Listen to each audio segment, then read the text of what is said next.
Suami kita ini menguras energi kita muda. Istri kita ini masya Allah kadang-kadang baca riwayatnya luar biasa. Anak-anak kita kadang-kadang dikandani orang ngandel, dikandani ustaz ngandel, dikandani bapak dia orang ngandel. Mari kita bersabar. Mengapa harus bersabar? Supaya pintu-pintu surga terbuka lebar untuk kita semuanya. Salawat serta salam mudah-mudahan tetap tercurahkan kepada baginda Rasulullah, karena beliau yang membedakan kita, terutama yang di depan ini, yang bicara ini, yang mungkin pernah berada di jalan-jalan kurang ajar, sekarang berada di jalan yang lebih ajar, karena ada iman dan Islam yang kita nikmati. Ya Bunda rahimahumullah, kembali pada persoalan bunda penyejuk jiwa.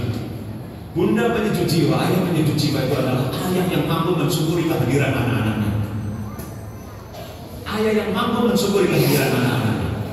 Jika ayah tidak mampu mensyukuri kehadiran anak-anaknya, bunda tidak mampu mensyukuri kehadiran anak-anaknya, maka anak-anak akan gerak di rumah dan mencari rasa bahagia di pinggir-pinggir jalan raya itu, ikut car free day yang kadang-kadang tidak jelas itu. Naudzubillah min dzalik. Itu adalah anak-anak yang tidak merasa damai ada di rumah. Kenapa? Karena ibunya tidak bersyukur, karena bapaknya tidak bersyukur. Seorang ibu pernah protes kepada saya, Ustaz, saya ini kan tidak bisa memilih anak seperti apa yang lahir dari rahim saya. Yang laki atau yang perempuan saya tidak bisa pilih, yang tinggi atau yang pendek saya tidak bisa pilih, yang hitam atau yang putih saya tidak bisa pilih. Ya begini, kalau saya terima apa adanya, ya saya asal adanya saja, karena saya tak juga bisa pilih. Hati-hati kalau ngomong seperti ini dengan anak-anak ya. Anak-anak bisa saya titik kalimat seperti ini, Ustaz, saya ini lahir ke dunia dan juga tidak bisa pilih, Ustaz. Lahir dari rahim ibu seperti apa, lahir dari benih ayah seperti apa, saya tidak bisa pilih, Ustaz. Kalau bisa pilih tentu saya akan bilang kepada Allah, ya Allah, tolong lahirkan saya dari rahim seorang ibu yang hafal Quran, lahirkan dari benih seorang ayah yang hafal Quran, sehingga aku mudah ya Allah untuk berbakti kepadanya. Lihatlah ayah, lihatlah bunda, anak-anak kita lahir dari rahim kita yang masih terbata-bata membaca Al-Quran, lahir dari benih seorang ayah yang tidak istiqomah berangkat ke masjid, tapi anak-anak tetap taat kepada Allah, mau lahir dari keluarga kita yang biasa-biasa seperti itu, dan anak kita diperintahkan oleh Allah untuk taat kepada orang tuanya. Dan tentu saja anak yang seperti ini sangat amat kesulitan untuk taat. Kenapa? Karena melihat contoh dari orang tuanya yang sulit untuk ditaati. Naudzubillah min dzalik, betapa beratnya menjadi anak. Maka hari ini mari kita memetik ibrahnya. Allah sudah memberikan amanah kepada kita berupa seorang anak. Jika kita ini menganggap anak-anak itu adalah amanah, maka tugasnya ibu, tugasnya ayah cuma satu, yakni mengembalikan amanah itu, mengembalikan titipan itu kepada Allah dalam kondisi sama sucinya, sama fitrahnya ketika dilahirkan. Jika anak-anak lahir dalam kondisi fitrah, maka anak-anak ketika kembali kepada Allah harus kita pastikan dia kembali dalam kondisi fitrah, kembali dalam keadaan menghamba kepada Allah, bukan menghamba kepada yang lain. Ini tugas kita sebagai seorang ayah. Maka sungguh secara pribadi saya disebut sebagai konsultan pendidikan, motivator, penulis buku, pengasuh radio SAS FM dan sebagainya. Orang hati bangga biasa. Yang membuat saya tergetar hati saya itu adalah kalau anak-anak saya memanggil saya dengan sepenuh cinta dan sepenuh rindu, ayah, aku kangen ya, Masya Allah. Saya bisa jujur-jujur air mata ini. Maka sungguh pada kesempatan kali ini, mari kita mensyukuri keberadaan anak-anak kita. Kalau kita bersyukur, itu tandanya kita melibatkan Allah dalam mengasuh anak-anak kita. Kalau kita bersyukur, sayang banyak ayah yang terlalu confident, banyak ibu yang terlalu percaya diri karena dia sudah lulus S1, menguasai ilmu psikologi, menguasai ilmu pendidikan, terus kemudian tidak melibatkan Allah dalam pengasuhan anak-anaknya. Ini yang disebut dengan ayah yang menyesatkan jiwa itu, ini yang disebut dengan ibu yang menyesatkan jiwa itu, karena tidak melibatkan Allah dalam ngasuh anak-anaknya. Terlalu sombong kadang-kadang. Nah, bilang tadi saya tulis di WA saya, ini untuk dakwah bukan untuk pangkat foto, fotonya jangan dilihat, tulisannya saja dilihat. Pernikahan itu keberanian berjerih payah di jalan cinta. Pernikahan itu adalah keberanian berjerih payah di jalan cinta. Diperlukan iman, Diperlukan ilmu agar amal pernikahan pantas ditukar dengan separuh agama. Bagaimana mungkin pernikahan kita ini pantas ditukar dengan separuh agama kalau kita tidak punya iman, kalau kita tidak punya ilmu? Bukankah para kiai, para ustadz di mimbar-mimbar seperti ini sudah sering ingatkan kita semuanya, segala sesuatu yang ditangani oleh orang yang bukan ahlinya, segala sesuatu yang ditangani oleh orang yang bukan ahlinya, tunggulah saat kehancurannya. Kita sudah hafal. Itu artinya kalau anak-anak kita diasuh oleh ibu yang tidak berilmu, oleh ayah yang tidak berilmu, tunggulah saat kehancurannya. Entah hancur usia TK, SD, SMP ataupun mahasiswa, tinggal tunggu kehancurannya. Itu tinggal tunggu waktu saja. Kenapa? Karena kita mengasuhnya bukan dengan ilmu, kita mengasuhnya dengan boneka. Makanya anak-anak kita ini berkeliaran di luar sana, tidak maju-maju, tidak datang ke majelis-majelis kajian seperti ini, tidak membaca buku. Penyebabnya apa? Karena kita mengasuhnya tidak dengan ilmu waktu itu. Seolah-olah kita ini sebagai ayah, sebagai ibu itu adalah warisan belaka dari kakek nenek kita. Naudzubillah min dzalik.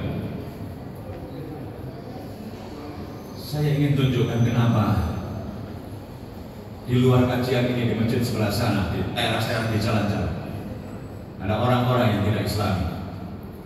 Barusan saya salat duha, ada remaja putri dan putra bersandar di pintu masjid. Tentu saja yang satu nggak pakai jilbab, yang laki-laki juga yang sininya tipis, yang lain gondrong.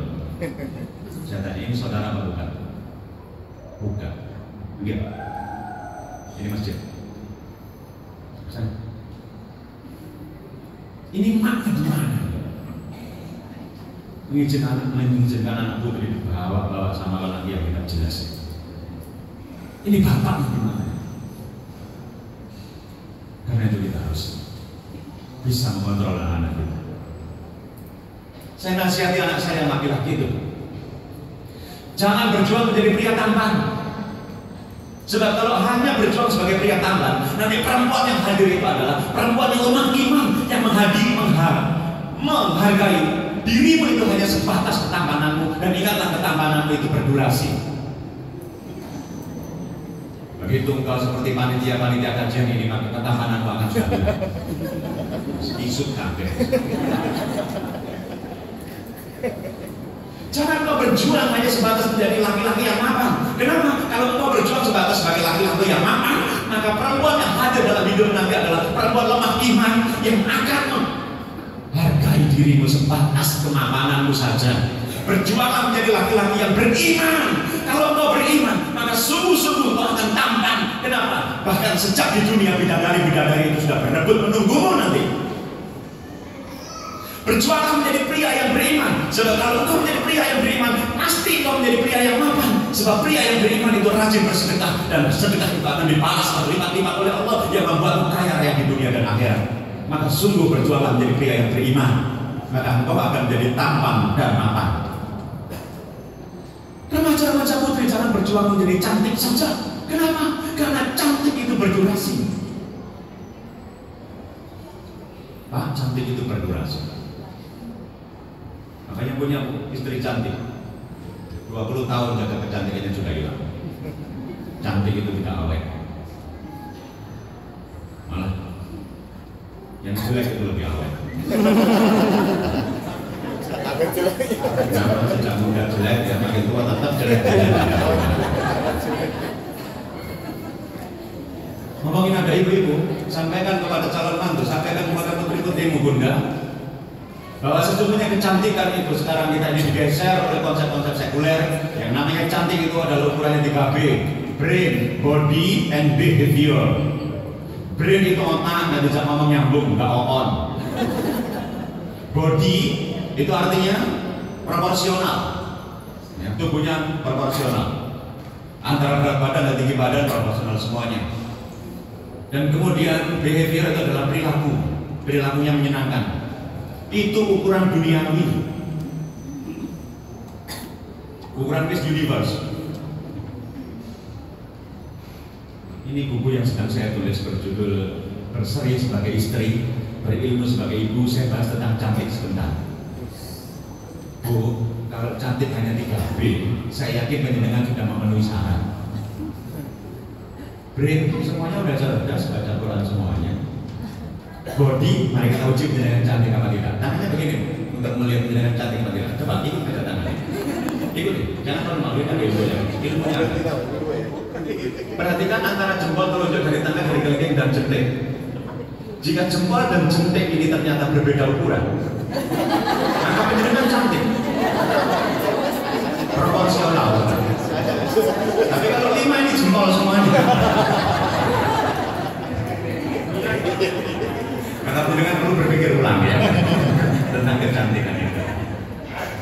Cantik versi akhirat itu bukan 3B tapi 3A. A yang pertama adalah akidah. Akidahnya lurus. Wah, ayo monyong-monyong tapi sering ngedukung-dukung welek kok. Tidak bermanfaat istri yang seperti itu, perempuan yang seperti itu. Akidah yang lurus. A yang berikutnya itu adalah akhlak yang baik. A yang berikutnya adalah adab. Yang minum dipakai tangan kiri lah, tangan kanan hindari tangan kiri. Duduk, untuk tangan kiri dengan adab. Gila nih. Mudah-mudahan keluarga kita menjadi keluarga yang sakinah mawaddah. Tentang anak-anak kita sudah diingatkan. Yang bawa smartphone boleh dibuka itu surat An-Nisa ayat 9. Ya, berani.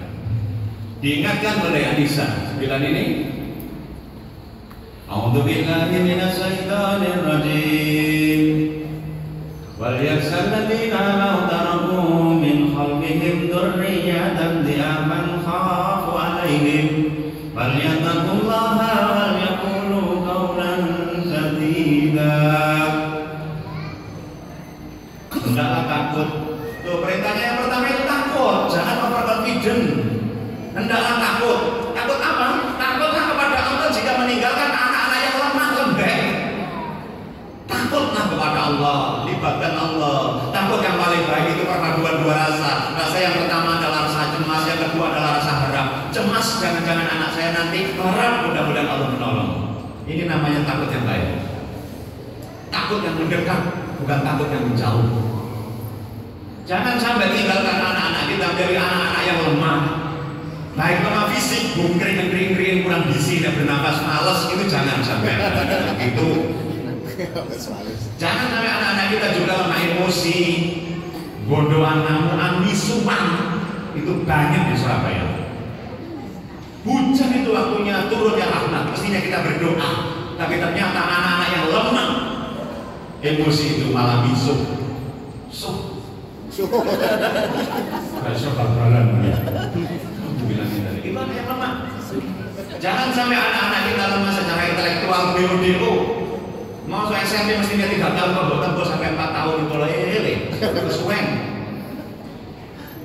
Jangan sampai anak-anak kita lemah secara spiritual. Dongo raiso, sholat bergejengan. Naudzubillah min dzalik. Itu lemah spiritual. Wudu orang jelas. Makanya hati-hati orang tua itu. Yang punya anak laki-laki, yang punya anak perempuan nanti dicek wudunya itu. Karena saya lihat kadang-kadang itu ya, karena kecil-kecil itu wudu itu kan jelas.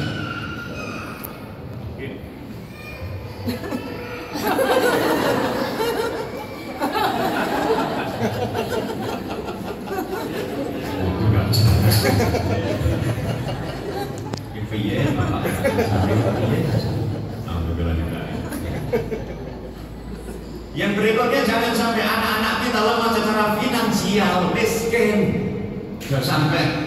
Satu, jangan sampai anak-anak kita lemah secara fisik. Dua, jangan sampai lemah secara emosi. Tiga, jangan sampai lemah secara intelektual. Jangan sampai lemah secara spiritual. Dan jangan sampai lemah secara finansial. Kenapa kalau lemah secara finansial itu? Kalau anak-anak kita lemah secara finansial, dia tidak akan bisa datang ke kajian-kajian seperti ini. Kenapa? Dia akan sibuk mencari nafkah di luar sana.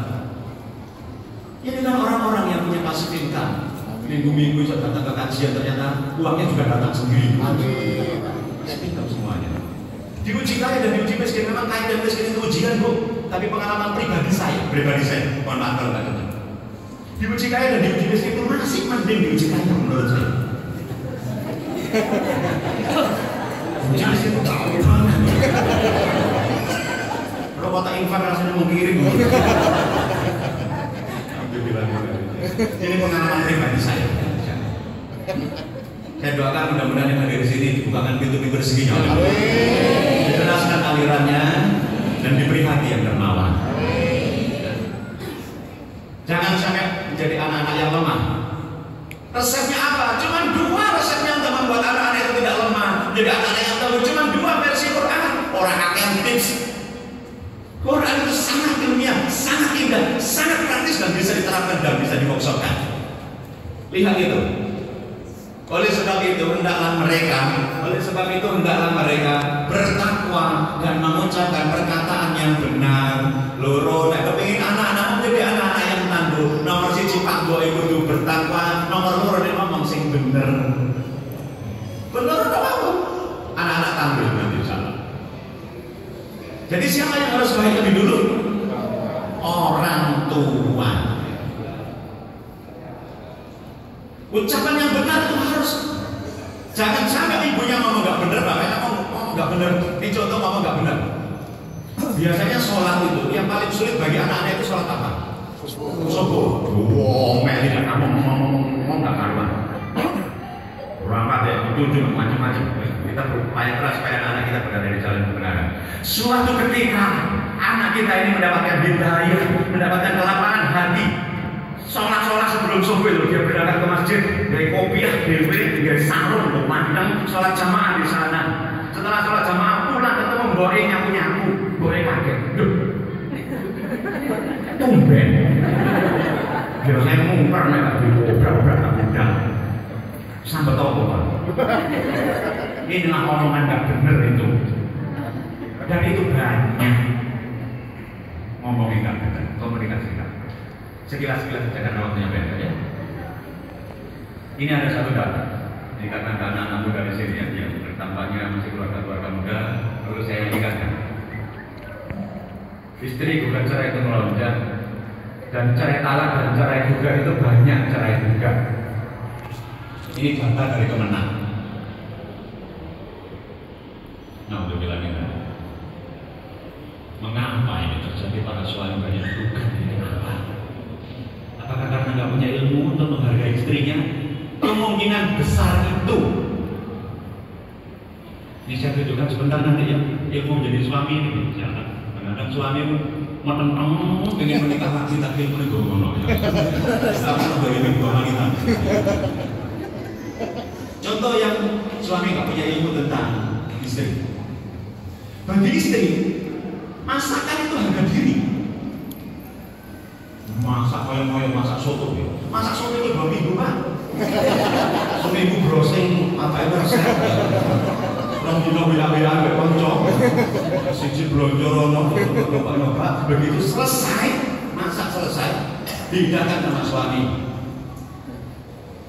Lihat Rasulullah, suatu ketika Rasulullah pulang berjumpa dengan Bunda Aisyah itu. Wahai Aisyah, ada makanan apa hari ini untuk? Tidak ada ya Rasul. Mohon maaf tidak ada. Oh kalau memang begitu, aku puasa saja. Aku puasa saja. Lihat lembutnya pria bernama Rasulullah ya begitu istimewa. Kalau begitu aku puasa saja. Kalau suami sekarang, sama apa? Kau nak? Kalau tak belanja itu kayak apa?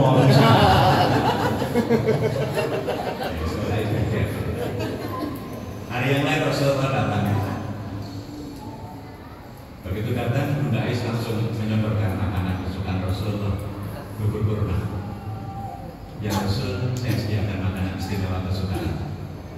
Rasulullah menjawab, tadi itu aku berniat puasa, tapi karena engkau yang menyodorkan makanan ini, aku batalkan saja puasa. Indah sekali. Bandingkan dengan suami kita sekarang, soto wis 2 minggu mikir dihidangkan. Masya Allah. Suami ngomong, apa wis mangan nang kantor? Ya Allah. Anjing lagi nanti. Kenapa kita? Coba ini kalau tadi panitia menyetin tempat duduknya jejer lanang itu suami mati sebelumnya Pak. Mesti ya. Saya ini jadi apa? Nanti kita akan bahas lebih detail ya, sekilas-sekilas saja dulu. Maka doa yang kita baca ini adalah doa yang sangat indah seperti ini. Rabbana hab lana min azwajina wa dzurriyyatina qurrata a'yun waj'alna lil muttaqina imama. Ya Rabb, anugerahkan kepada kami nomor 1 pasangan hidup, nomor 2 anak keturunan yang penyejuk jiwa, penyejuk hati. Dan yang nomor 3 jadikan kami pemimpin. Orang telu kudu di sini ku. Nomor 1 mendoakan pasangan, nomor 2 no anak, nomor 3 no pemimpin. Maka kalau ingin Indonesia ini dipimpin oleh orang-orang yang baik, kita benahi dulu keluarga kita. Indonesia strong from home. Indonesia kuat nanti dari rumah. Kita benahi pasangan hidup kita benahi anak-anak kita. Maka insya Allah nanti anak-anak kita akan jadi pemimpin bagi orang-orang yang bertakwa. Saya memimpikan mudah-mudahan gandeng dengan mimpi penjenengan. Nanti presidennya zaman anak-anak kita itu adalah presidennya anak kita yang hafal Quran. Amin. Keren sekali presiden yang hafal Quran itu. Presiden itu kemudian membuat fit and proper test untuk para menteri. Syaratnya sederhana, 1, hafal setengah Quran.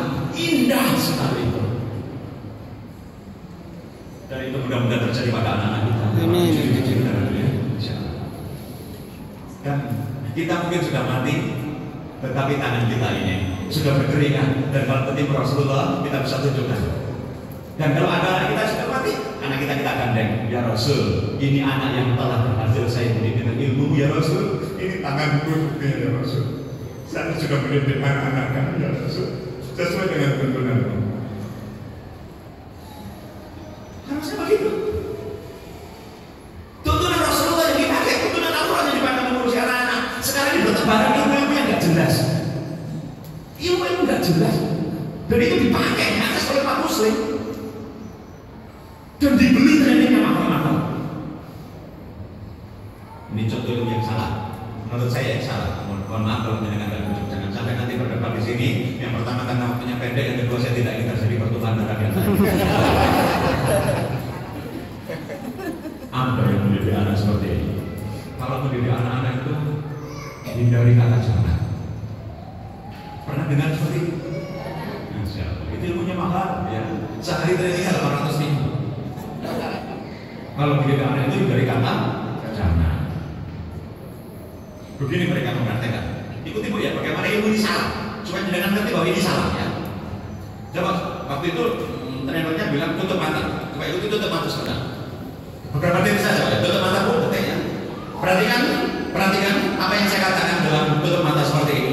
Jangan bayangkan ada gajah sedang duduk. Jangan bayangkan ada gajah sedang duduk. Jangan bayangkan ada gajah sedang duduk. 1, 2, 3, buka mata. Pertanyaan saya, gajahnya lewat atau enggak? Ya lewat. Trainer itu dengan bangga mengatakan, sudah kecil apa?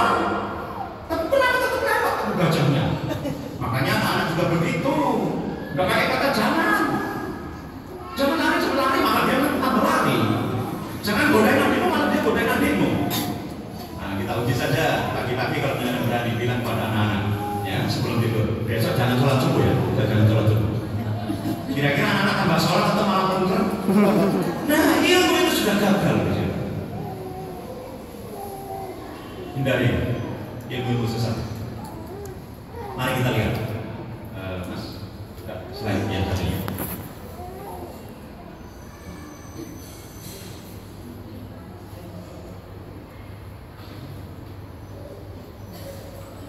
Ini lihat, ilmunya benar dari ayat Luqman.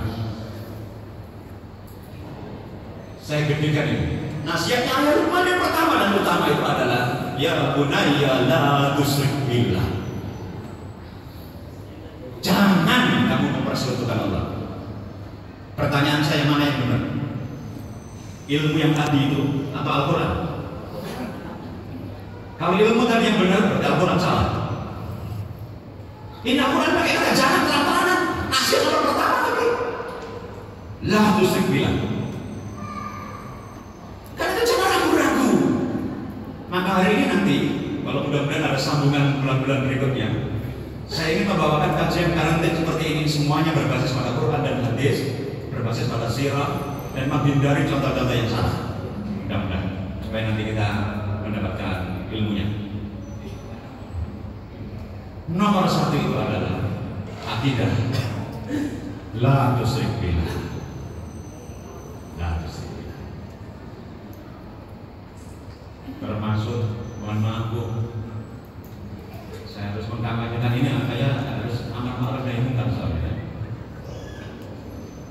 tuh training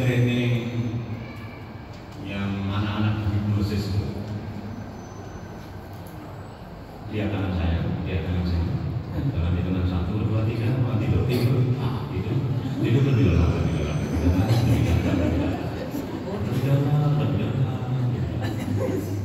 Dan pada saat anak tidur itu kemudian program, nama programnya NLP, Neuro Linguistic Programming.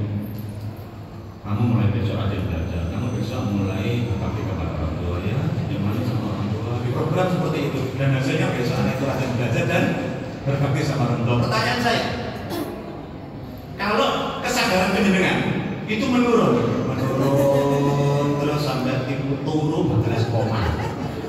Pertanyaan saya itu wajib sholat apa enggak? Bukan tak. Nah ini anak-anak kenapa kesadarannya sangat diturunkan? Harusnya yang benar kalau mau memprogram anak-anak yang berbakti itu kesadarannya dinaikkan setinggi-tingginya bahwa sesungguhnya pintu suksesmu itu bukan karena semata kamu belajar keras, bukan karena kamu punya program tinggi hebat. Pintu suksesmu itu menurut Al-Quran itu adalah berbakti sama orang tua. Jika kamu tidak berbakti, pintar-pintar otakmu, hebat-hebatnya perguruan tinggimu, pintu-pintu sukses akan ditutup oleh Allah. Harusnya sampai di situ, bukan malah diturunkan. Jangan ikut-ikut ilmu-ilmu yang aneh-aneh, ikut ilmu Al-Quran saja ya. Oke, Mas, kembali ke slide yang kita dibahas sekilas-kilas Bu ya, supaya nanti penjelasan bisa memahami. Jadi kembali kepada doa ini, Rabbana hab lana tadi. Yang pertama yang didoakan siapa? Pasangan hidup. Yang kedua, anak. Yang ketiga, pemimpin. Pasangan hidup dulu Bu. Di antara anak-anak kita yang paling sulit diatur, ini saya menebak. Di antara anak-anak kita yang sulit diatur itu adalah anaknya mertua. Angel ya. Senin ini malam beli. Agak sungguh. Mari kita beresin ini pasangan hidup kita ini. Cinta berkualitas gimana? Ayo kita uji cinta kita sama pasangan. Ujiannya langsung di sini saja. Kalau terbukti benar-benar mencintai. Tanda cinta itu adalah doa. Tanda cinta itu adalah doa. Dan doa itu bukti nyata cinta. Maka jika engkau tidak menyebut nama pasanganmu, tidak menyebut pasanganmu dalam doa-doamu, sesungguhnya kualitas cintamu itu diragukan sama Allah dan malaikat. Ayah, kalau engkau tidak sebut nama istrimu dalam doa-doamu, sesungguhnya cintamu belum terbukti nyata, ayah. Kenapa? Apa dasarnya? Suatu ketika Rasulullah ketika dakwah ke Bukit Taif, di Bukit Taif itu ditimpuki masalah, dihinakan berbagai macam, sampai budak-budak anak kecil-kecil mengejar Rasulullah, menghinakan Rasulullah, sampai Rasulullah berdarah-darah. Rasulullah kemudian masuk ke kebun, menyelamatkan diri di dalam kebun itu. Hadir malaikat, ya Rasulullah, seluruh penduduk langit tidak ikhlas kalau Nabiullah dihina dinistakan seperti ini. Saya membawa kabar ya Rasulullah. Perintahkan saja malaikat penjaga gunung itu. Malaikat langsung berdiri dekat. Perintahkan saya Rasul. Untuk apa? Untuk membalikan Bukit Taif itu, diratakan kepada orang-orang yang menghinakanmu itu. Apa jawaban Rasul? Wahai malaikat, aku diutus ke dunia ini tidak ingin menjadi sebab turunnya Adam.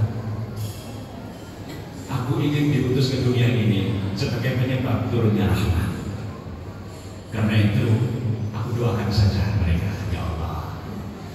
Mudah-mudahan kalau dari tulang-tulang sulbi orang-orang yang menghinakanku itu nanti Engkau lahirkan generasi yang beriman. Inilah cinta itu. Inilah cinta. Mana ada manusia seistimewa ini yang bisa mengelola cintanya begitu rupa, dihinakan, dinistakan, tapi yang keluar dari mulutnya tetap cinta. Masya Allah, beruntung kita dibimbing oleh Rasulullah yang cintanya begitu luar biasa. Beruntung sekali kita punya Nabi, beruntung sekali kita punya tuntunan, beruntung sekali kita punya junjungan. Beliau seperti ini, cintanya luar biasa.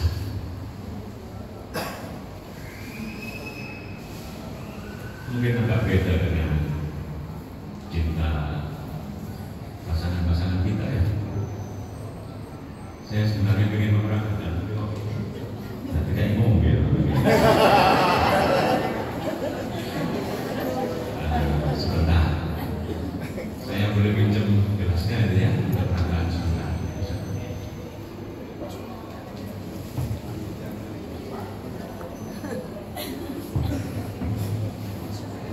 Saya bandingkan, mari kita bandingkan.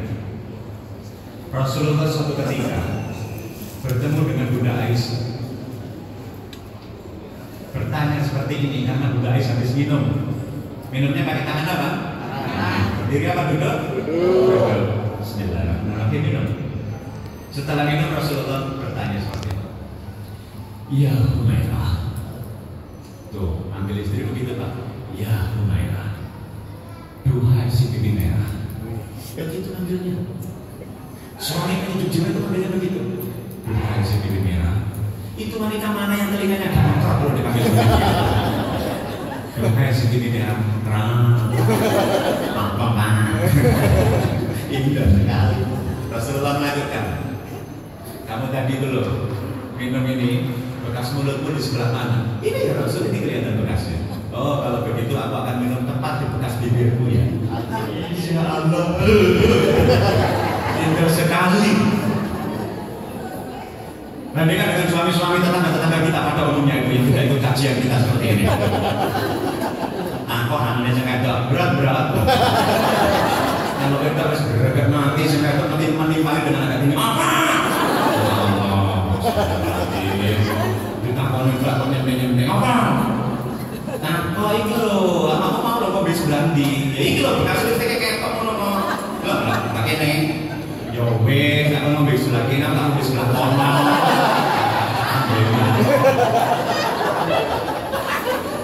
Beda nama buatnya dari Rasulullah. Indahnya Rasulullah itu. Maka kita patut contoh teladannya Rasulullah itu. Indah sekali. Sekarang, mudah-mudahan ada gambar di sini. Naik. Untuk mempercepat pemahaman penjenengannya. Ini mestinya kuliahnya 4 SKS. Saya rangkum menjadi 4 menit supaya dengan paham bagaimana membahagiakan suami, bagaimana mengurusi istri itu supaya paham. Karena suami istri itu yang bahagia, suami istri itu yang menyejukkan jiwa. Anak-anaknya juga akan ikut sejuk. Tapi kalau suami itu marah istri terus, maka istri ini marahnya kemana? Ke rumah anak. Sambil menyambung marahnya, malah menasihati anak-anaknya gini, mana dia jauh lebih paham.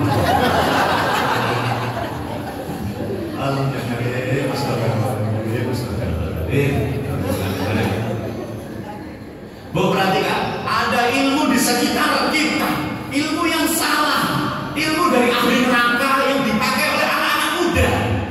Bunyinya seperti ini. Aku ingin kau cintai sebagaimana aku mencintaimu. Itu kata-katanya Shakespeare. Itu kata-katanya Romeo dan Juliet. Ahli neraka karena matinya bunuh diri. Tapi dipakai oleh anak-anak remaja. Aku ingin mencintaimu, aku ingin kau dicintai sebagaimana aku mencintaimu. Kalau ini yang dipakai keluarganya pasti berantakan. Pasti. Kenapa? Karena nggak cocok ilmunya. Pak, ketahuilah, perempuan sama laki-laki itu, ini kuliah pada saya tambah. Perempuan itu persis seperti obatnya obatan. Dari titik tengah, Pak, dari titik tengah, melompat keluar. Itu perempuan. Kalau laki-laki itu dari titik luar, melompat ke dalam. Kalau dengan paham filosofi, insya Allah komunikasi cinta itu nanti akan bisa terkendali. Kalau nggak paham, enggak. Saya ulangi, perempuan itu dari titik mana? Tengah, melompat keluar. Kalau laki-laki dari titik keluar, melompat ke dalam. Beda. Maksudnya, wanita itu kalau punya masalah itu langsung mengenangkan hatinya. Yes. Dirasa ngomong terus nanti langsung ke hatinya. Sudah dari hatinya itu perlu keluar. Cerita ngalor ngidul cerita sana kami. Alhamdulillah.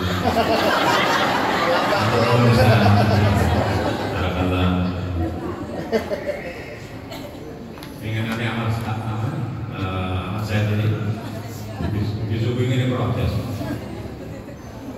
anakmu yang kayak ini ngomong ya. Kalau tiram udah kembali ke tempatnya ya.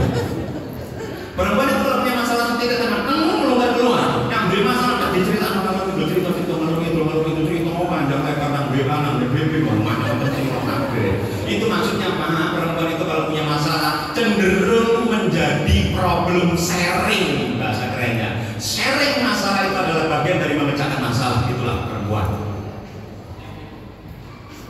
Maka tugasnya laki-laki itu adalah menyediakan telinga yang baik. Aku mau begitu ketika Bunda Ais itu cerita dalam sebuah kisah yang sangat panjang, cerita tentang tetangga yang ada 8 atau 6. Saya sendiri baca dari depan, terus selesai itu gak hafal. Ini Rasulullah sampai hafal dengan detail. Rasulullah menyediakan telinga dengan baik, menyediakan pundaknya untuk berjujur-jujur maafkan istrinya yang ada di sini. Maka laki-laki yang hebat itu bukan laki-laki yang semata-mata banyak uang atau dagang, tapi laki-laki yang hebat itu adalah yang menyediakan telinga dan pundak untuk ditangis istrinya. Nangislah di sini sepenuh jiwa. Pundaknya harus disediakan. Sementara laki-laki itu dari luar ke dalam. Kalau laki-laki itu kalau punya masalah, terus di luar, dibawa menukar ke dalam hati.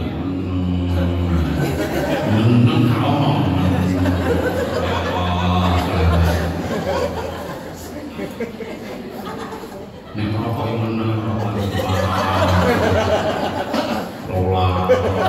masalah.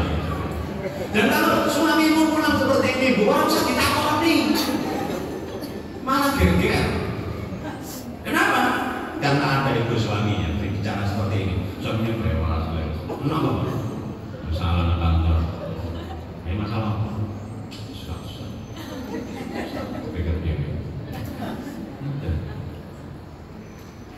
Bandingkan dengan Rasulullah.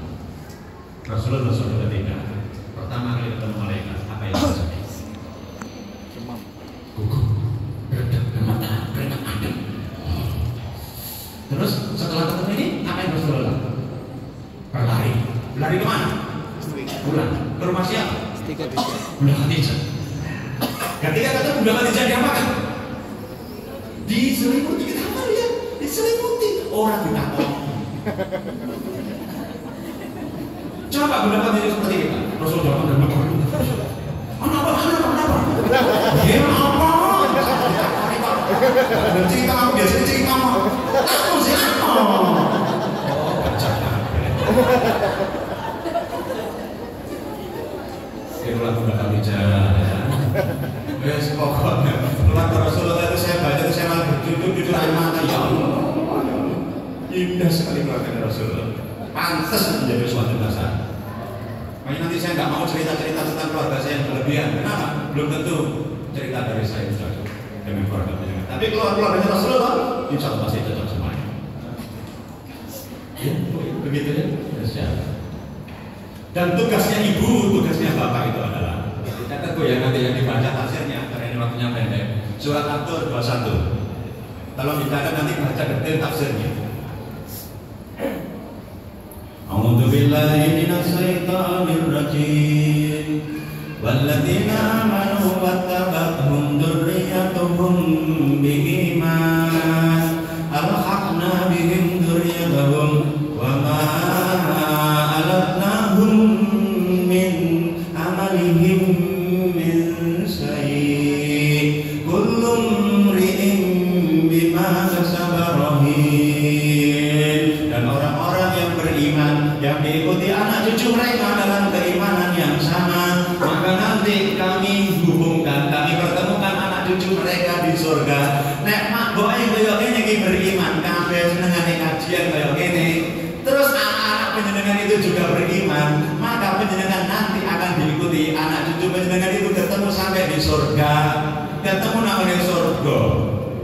Kalau bapak ibunya karena hafal Qurannya lebih banyak daripada anak-anaknya, dan kemudian bapak ibunya ini masuk di surga VVIP, maka Allah akan angkat derajat anak ini yang kualitasnya surganya kualitas bawah, diangkat untuk menyenangkan hati orang tuanya, ini diangkat sampai anak ini ketemu ibu bapaknya di surga yang terbaik itu tanpa mengurangi pahala ibu bapaknya. Jadi makin saleh bapak, makin saleh ibu, itu makin menguntungkan anak-anak. Ustaz nek kuali, anaknya malah luwih rajin ngaji, Qur'ane luwih apik timbang aku.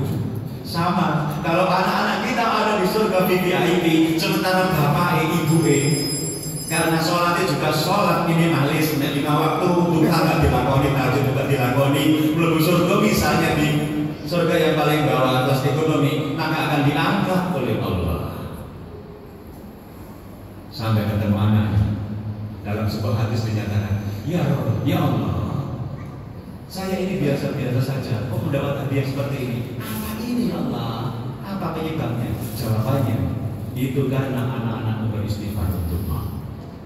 Anak-anakmu beristighfar untukmu. Maka saya tanya sekarang, perlu tidak dengan menginginkan anak-anak yang bisa beristighfar untuk dengan? Sangat diperlukan. Sekarang sedang terjadi di Indonesia, banyak yang mati-matian mengejar sesuatu yang tidak bisa dibawa mati, mengejar rezeki, mengejar apa saja, mati-matian termasuk mengejar gelar-gelar persaudaraan, sesuatu yang perjuangan habis-habisan tanpa melibatkan Allah, dan ternyata yang diperjuangkan ini tidak bisa dibawa mati. Inilah yang namanya perilaku sia-sia itu. Mati-matian mengejar sesuatu yang tidak bisa dibawa mati adalah pekerjaan yang sia-sia. Dan kita sudah diingatkan, yang bisa dibawa mati itu ada 3. Yang pertama adalah amal jariyah, nomor kali ilmu yang manfaat, nomor 3 anak yang saleh yang mendoakan. Ulangi, yang harus urut. Nomor 1 yang bisa dibawa mati amal jariyah, nomor kali ilmu bermanfaat, ilmu yang manfaat, nomor 3 anak saleh. Anak yang saleh. Ada syarat dan ketentuan berlaku itu. Tidak setiap anak kita bermanfaat. Khusus ada yang saleh, yang alay tidak ada. Karena sungguh anak-anak kita sekolah nang biaya, nek tidak menjadi anak-anak yang saleh, maka anak-anak itu tiwas genteng-genteng itu, hati diusir ya boleh diwi. Kamu bilang mudah-mudahan anak-anak kita dibimbing oleh Allah. Jadi anak-anak yang saleh dan salehah. Sebagai seorang ibu, tolong wariskan kepada anak-anakmu, Bu, katakan, siapa yang punya anak laki-laki? Berapa yang punya anak laki-laki? Saya ingin berapa? Oh, yang lebih dari 10. Alhamdulillah. Wariskan kepada anak-anak kita sebuah nasihat. Anakku, perjalanan terjauh dan terberat bagi seorang laki-laki itu adalah ke masjid. Perjalanan terberat, terjauh, tersulit itu adalah ke masjid. Maka ukuran kelelakian seseorang itu adalah diukur apakah sholatnya di masjid atau di rumah. Gandeng ya Pak ya. Tangan anak-anak kita yang laki-laki tolong digandeng ke masjid. Kalau dia masih TK, kalau SD diboncenglah ke masjid, SMP tetap dibawa ke masjid. Kenapa saya lakukannya seperti itu? Karena saya rindu sekali kalau orang yang banyak dosa ini, terus kemudian bisa agak kesulitan, anak-anak kemudian berteriak-teriak memohon-mohon, ya Allah, itu ayah saya, ya Allah. Itu ayah saya yang setiap pagi mengajak saya sholat subuh ke masjid, ya Allah. Tolong ringankan misalnya, ya Allah. Itu ayah saya, ya Allah. Itu ayah saya. Betapa indahnya, betapa indahnya pembelaan anak-anak. Kalau kita menjadi ayah bunda penyucuk kita. Sampaikan kepada anak laki-laki. Ini saya mengutip dari anak saya. Suatu ketika anak saya didatangi oleh teman-temannya, lebih dari 10 teman-teman SMA-nya. Begitu dengar adzan asar, saya tancap sepeda motor. Anak saya di antara kerumunan teman-temannya itu langsung lari kejar ayahnya untuk dibonceng ke asar. Tapi teman-teman yang lain mencegah. Kan telat teman juga. Segede lah, bapak.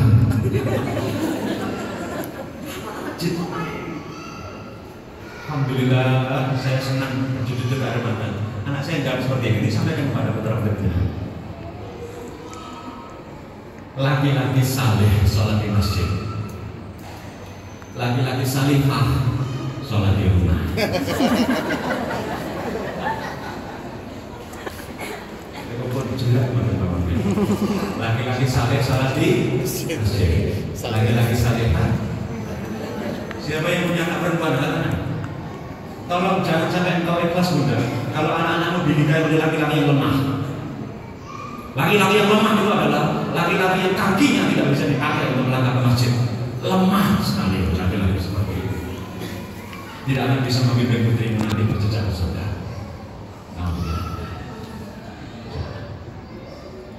Maka tugas utama orang tua itu adalah melakukan kaderisasi iman kepada anak-anaknya agar senantiasa terhubung nanti dunia sampai akhirat. Inilah tugas utama kita, melakukan kaderisasi iman, kaderisasi akhlak, kaderisasi adab, agar anak-anak kita senantiasa beriman yang sama dengan kita, dan kemudian kita nanti akan dipertemukan di surga bersama Allah. Ini tugas utama kita. Maka saya menyebut pernikahan yang berantakan itu bukan semata-mata pernikahan yang diketok cerai oleh pengadilan agama.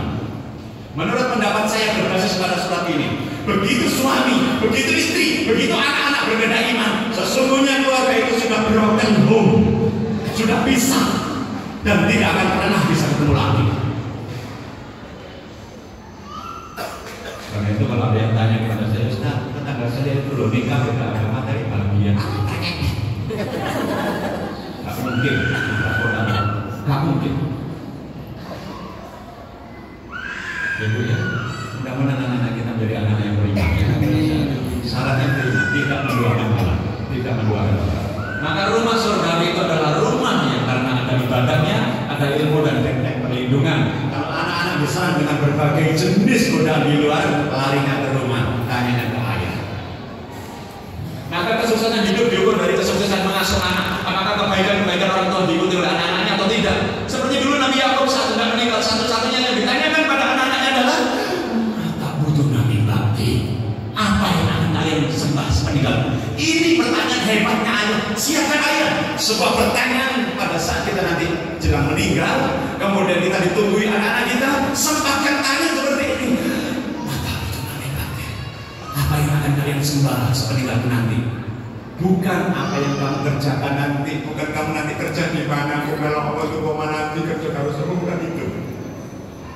Supaya bisa terjamin nanti kita bertemu nanti dengan anak-anak kita cintai. Apa yang kamu sembah? Penting. Jadi orang tua sukses sekali lagi adalah melakukan kaderisasi iman sehingga anak-anak mereka sama salehnya, bahkan lebih saleh daripada orang tuanya. Lalu balasan apa bagi orang-orang penyejuk jiwa? Istighfar anak-anaknya. Tadi sudah saya ceritakan istighfarnya anak-anak. Kalau ada anak-anak di sini, benar-benar ada anak-anak di sini, tidak ada seorang anak pun yang bisa membalas kebaikan bunda berupa setiap tetes-tetes air susunya itu, setiap tetes-tetes darah kelahirannya itu. Tidak ada seorang pun anak yang bisa membalas jasa ayah, setiap tetes-tetes keringatnya itu dalam mencari nafkah halal untuk keluarga. Tidak ada yang bisa sanggup membalas bagaimana itu. Satu-satunya cara untuk membalas setiap tetes air susu bunda, setiap tetes darah bunda, setiap tetes keringat kelelahan ayah, satu-satunya cara itu adalah menjadi anak yang saleh dan salihah untuk kedua orang tua kita. Itu satu-satunya cara. Tidak ada cara yang lain. Tidak ada cara yang lain. Mudah-mudahan anak kita menjadi anak yang saleh dan salihah. Libatkan Allah dalam pengasuhan-pengasuhan kita ya. Libatkan Allah. Jangan sombong. Jangan sombong. Ya. Maka pertanyaan saya sekarang itu adalah, pendidikan macam apa yang kau berikan pada anak-anak kita supaya dia lurus beriman? Pendidikan macam apa? Karena di sekolah Indonesia ini saya terang-terangan katakan di masjid yang bersama kuliah ini, tidak setiap sekolah itu baik. Ada sekolah yang menipu, Bang. Gak peduli harganya murah atau mahal, ada sekolah yang menipu. Sekolah yang menipu itu adalah setiap yang mata pelajaran diajarkan oleh anak-anak kita ini kepada anak-anak kita ini, matematika, bahasa Indonesia, bahasa Inggrisnya, bahasa daerahnya, semuanya itu tidak membuat anak-anak ronda bertakwa kepada Allah. Betapa mahalnya sekolah itu, murahnya sekolah itu, maka sekolah itu adalah menipu. Coba analoginya seperti ini, kalau dengan jadi rihlah rohani ke Pondok Gontor nanti dan Magetan itu, dan ternyata di sana dengan saking asiknya dalam sarangan, sampai lali duhur, lali asar, lali maghrib, lali isya, kelengar pak subuh. Pertanyaan saya, itu rekreasi yang menyenangkan atau yang membahayakan? Membahayakan. Sama kalau anak-anak itu duduk di sekolah mulai pagi sampai sore, tetapi dia lupa maghrib, lupa subuh, lupa duhur, lupa asar, maka sungguh sekolah dia. Maka carilah sekolah yang menggaransi anak-anak kita keimanannya benar. Bahkan kalau lebih dari itu, saya menganjurkan, tanyakan kepada ketua-ketua yayasan. Wahai Pak Ketua Yayasan, saya titipkan anak saya di sini. Saya pilih anak saya di sini. Tolong jawab, apakah akidahnya guru-guru yang akan mengajar anak-anak kita itu lurus atau enggak? Jika tidak lurus, saya cabut kembali anak saya. Harus segitunya, Bu. Campur kita terasa yang kurang 15 menit. Bu, masih konsentrasi Bu ya? Karena saya ini sering kadang-kadang yang mau datang kalau longgar waktu di kajian ibu-ibu ya di RT ya, tapi kadang-kadang saya mau bisa kalau waktunya longgar ya. Kadang-kadang ya yasin bisa apa lah daripada kalau ceramah yang mau contoh ya ceramah itu. Saya lihat ibu-ibu masya Allah nak mulai memang romoyoan ya. Mari dari apa dari kami sudah romoyoan. Jangan apa-apa, royok tembok. Tembok senggen, senggen terus jalan, terus bikin ngantuk, ngantuk mak seliut. Omongannya Ustadz ini kadang-kadang benar tapi bukan jadi tidak benar. Jadi kita boleh bilang ini, pas liar-liar oleh senggen itu lawan ayam royok, masya Allah. Kemudian yang Ustadz kayak Ustadz anak saya yang pakai nyanyi-nyanyi lu ya pakai apa? Tombo hati ibu limo berkanane, kabeh pisan maca tansah manane, kabeh indo salat bengi lakonono, kabeh telu tansah kumpulan. Nah cek saya ini pengatur. Yang mendongan selain di sana apa mengajar sebelum bagi orang pohon apa sih ceramahnya apa sih buat mau apa mau sekali belas pokoknya lama-lama Ustaz ngomong pokoknya aku dibangun kumpul larutan sama alhamdulillah ngantuk lagi ya boleh ngantuk ya boleh ngantuk kalau terus lebih alhamdulillah. Mudah-mudahan kegerin dengan cek pegel nanti akan menjadi saksi nanti ya. Amin ya. Dengan duduk mencari ilmu. Yang mulia. Saya sangat menganjurkan kepada para ayah untuk menulis surat cinta kepada anak-anaknya. Ayah itu penting untuk posisinya Bu. Tolong jangan diremehkan. Ustaz Budi Azhari ngajari saya. Di dalam Al-Quran itu ada 17 metode mengasuh anak-anak yang tercermin dalam 17 dialog pengasuhan. 17, jangan tanyakan kenapa 17. Ini risetnya mahasiswa Umur Qura. Sampai sekarang belum datang bukunya. Baru simpulan-simpulannya yang beredar dari ustaz-ustaz yang luar biasa itu. Ada berapa dialog pengasuhan tadi Bu? 17. Dari 17 dialog pengasuhan itu 14 diantaranya adalah dialognya ayah dengan anak. 2 itu dialognya ibu dan anak. 1 itu anonim itu gak jelas. Ini ayah ibu atau guru gak jelas. Ulangi Bu, ada berapa dialog pengasuhan? 17. Yang ayah berapa? 14. Yang ibu? 2. Coba mari kita pikir secara logika. Ayah 14, ibu 2. Banyak mana? Ayah. Itu artinya Al-Quran memberi inspirasi pada kita. Yang banyak bicara kepada anak-anak itu adalah mestinya ayah. Tapi praktek di keluarga Indonesia rata-rata yang banyak bicara siapa? Ibu. Itu sebabnya anak-anak tumbuh bermasalah. Nabrak Quran.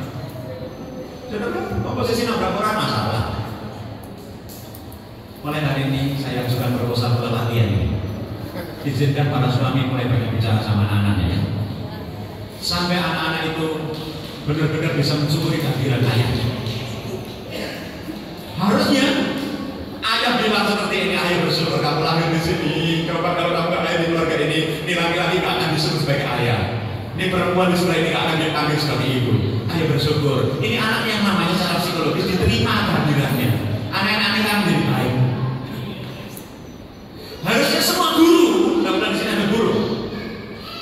Hari pertama masuk sekolah itu adalah gurunya berbaris di belakang sini, kepala sekolahnya di sini, ini murid-murid di sini ngomong seperti ini. Alhamdulillah anak-anakku semuanya, kami seluruh guru bersyukur kepada Allah, kalian semuanya mau datang ke sekolah di sini. Kami bersyukur. Sebab kalau engkau tidak datang ke sini, maka sekolah ini akan tutup. Nah, harusnya bersyukur itu guru-guru, sama bikin peloncoan.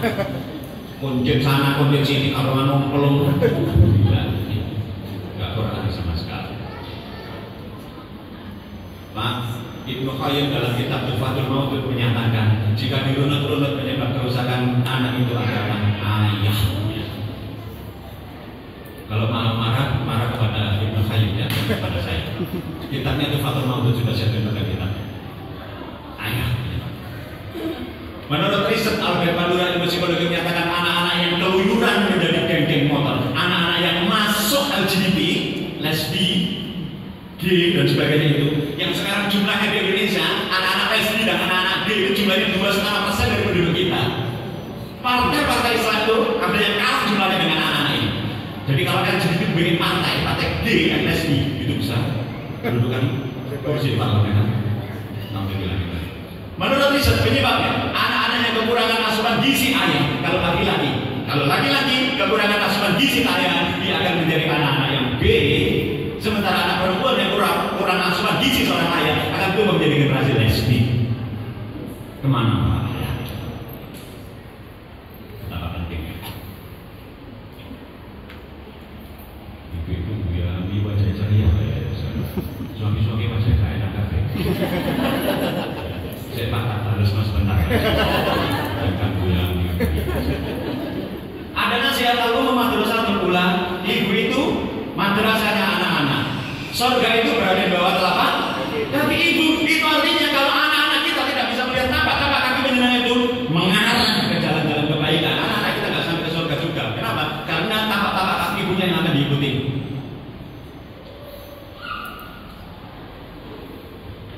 Ibu itu madrasah buat anak-anak. Jika itu ibu itu madrasah, jika ibu itu sekolah, agar kepala sekolahnya siapa? Ayah. Kenapa anak-anak bermasalah? Karena anak-anak bersekolah pada sebuah madrasah yang kepala sekolahnya jarang masuk, mangkir dengan alasan kesibukan yang lain-lain. Alhamdulillah. Maka tugasnya para ayah itu adalah membina madrasah agar madrasahnya menjadi baik, merumuskan kurikulum keluarga. Satu detik ini. Kurikulum keluarga ini yang tidak ada di dalam keluarga kita kadang-kadang. Maka mudah-mudahan suatu ketika kajian ini bisa berlanjut dan saya bisa ceritakan bagaimana menyusun kurikulum keluarga itu. Kenapa? Sekolah-sekolah yang punya kurikulum saja itu tidak bisa memberi jaminan akan memastikan anak-anak kita lulus dengan baik. Padahal sekolah itu bayar, tapi nggak pernah memberikan jaminan. Nah, kalau keluarga kita nggak punya kurikulum, tentu tidak ada jaminan.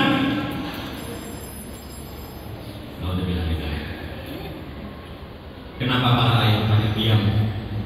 Karena seringkali ibu-ibu, para istri ini memperlakukan ayah agar menjadi diam saja.